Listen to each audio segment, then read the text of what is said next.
if you stretch a rubber band out from one point to another, then if you know the coordinates of those points, you can figure out how long the rubber band is. Knowing how long the rubber band is, you can go to your graph of tension versus length, whichever graph seems to be most appropriate. And from that graph, you can find the length and you can determine, at least as best you can from the data you have, what the tension in that rubber band is, what force it's exerting on, let's say, the first point. So if you do that for two rubber bands, you could get a force F1 and a force F2. If you have the force F1 and the force F2, well, everybody in here's had statics and resolved plenty of vectors. I don't have to tell you much about that. You have F1 y component, F1 x component that add up to F1, F2 y component, F2 x component that add up to F2. If you add the two x components, F1x plus F2x, you get a vector, this one here plus this one here gives you this orange vector here.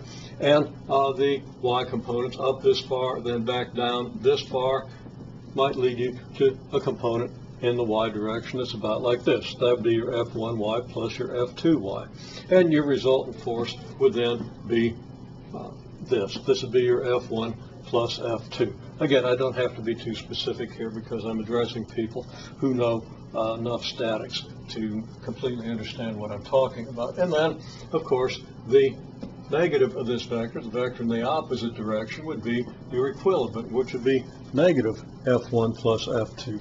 And it should be negative quantity F1 plus F2. To actually get the force vectors F1 and F2 for two rubber bands, they would have a common point. You'd have a different point out here and a different point out here, end of the first rubber band, end of the second rubber band.